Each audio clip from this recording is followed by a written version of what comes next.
James and the Giant Peach, Chapter 2.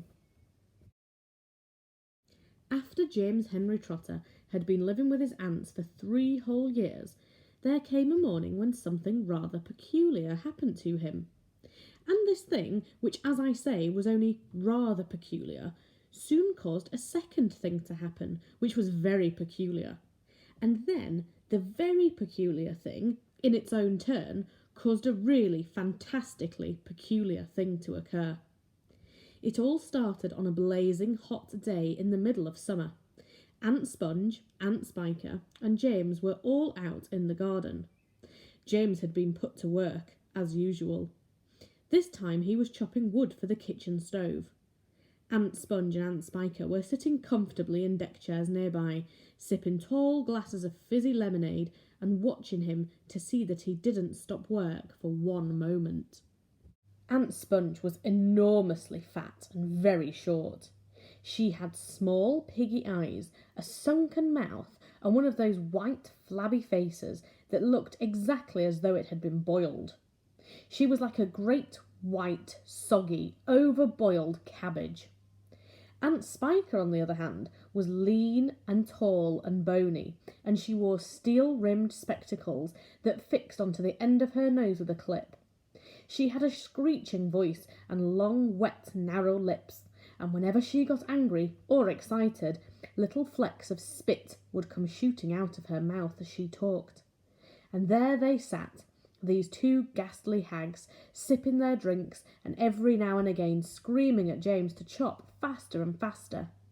They also talked about themselves, each one saying how beautiful she thought she was. Aunt Sponge had a long-handed mirror on her lap, and she kept picking it up and gazing at her own hideous face. "I look and smell," Aunt Sponge declared, "as lovely as a rose. Just feast your eyes upon my face, observe my shapely nose. Behold my heavenly silky locks, and if I take off both my socks, you'll see my dainty toes. But don't forget," Aunt Spiker cried, "how much your tummy shows." Aunt Sponge went red. Aunt Spiker said, "My sweet, you cannot win. Behold my gorgeous curvy shape, my teeth, my charming grin. Oh, beauteous me, how I adore my radiant looks, and please ignore the pimple on my chin." "My dear old trout," Aunt Sponge cried out, "you're only bones and skin. Such loveliness as I possess can only truly shine in Hollywood," Aunt Sponge declared. "Oh, wouldn't that be fine? I'd capture all the nation's hearts, they'd give me all the leading parts, the stars would all resign." "I think you'd make," Aunt Spiker said, "a lovely Frankenstein." Poor James was still slaving away at the chopping block. The heat was terrible.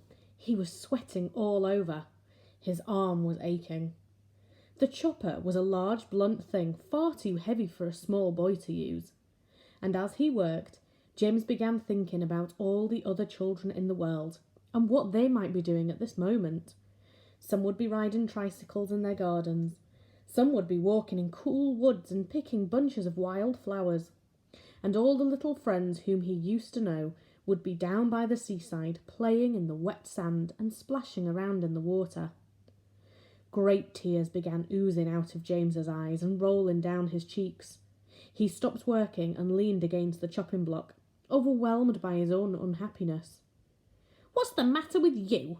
Aunt Spiker screeched, glaring at him over the top of her steel spectacles. James began to cry. "Stop that immediately and get on with your work, you nasty little beast," Aunt Sponge ordered.